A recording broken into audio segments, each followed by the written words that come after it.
haige aidi yam hai roi da roi ba aigi mingna Daniel Lewan Lamkang hoji Manipur Naga Youth Organization gi president ne asi thokiba thodok 13 May 2023 da Konsaram da thokiba thodok mi taruk pha khibagi thodok se khoi hanadi condemn kanna tawlak ani aduna hojikti pha khiba kidnap tawba abduct tawba mi taruk si asiboina phange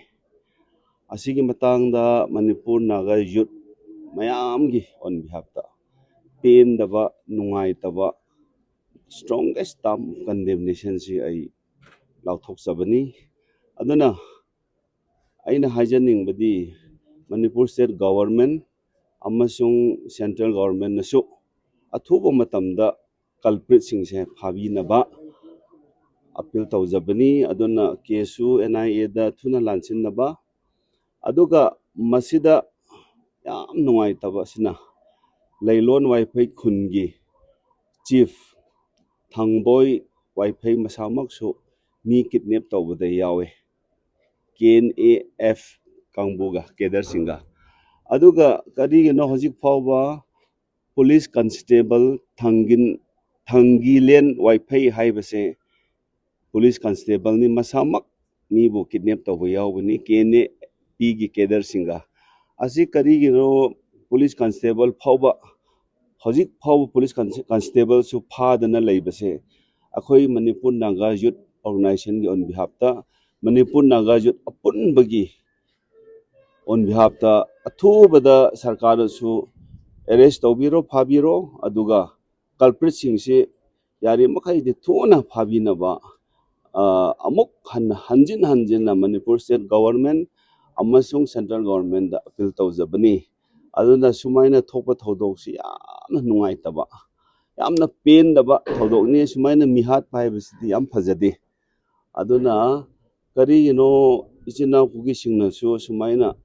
Christian masen ni tribal masen ni hairaga bijam prayabo sumaina tamthina hatpase amok hanna tawbidanaba bahab tanaba asisu china kuki community gi leader singna su appeal tawjabani kuki yengthiba atopa jati yengthiba naga chawhanba naga phanbagi wanate akhoi si human being tani mi khudingmak chahi chama loina hingba nate duna hingliba punsi iswona khoi da piriba hingliba punsi sida akhoi nuaina hingminaba nuaina leiminaba si pame peace hoina leiminaba si pame Manipur da leibisi maitai ga kuki ga naga ga majority hoina muslim leire nepali leire atopa su leibani ado redi lamamba da leiminabnina peaceful coexistence haibasidi yamaru oibane ada hoiti amma som khana leire kuki si 2023 da maitai gam ka lan tawnare hojim ka naga ga lan tawnare asidi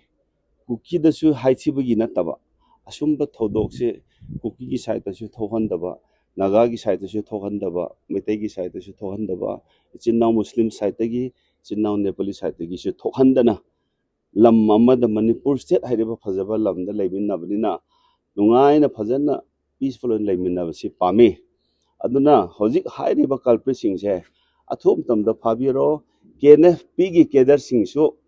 involved tawriba singsu thuna phabiro aduga leilon wifi gi chief thangboy wifi su athum tamda phabiro leilon wifi gi village authority leilon wifi gi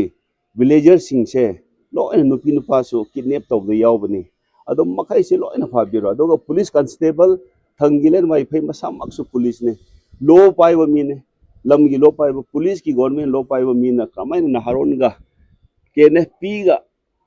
pullaga karamaina sumaina misam praja pharaga hathibno haibse number 1 police constable se hanna phabi basi pame aduna aina haijabase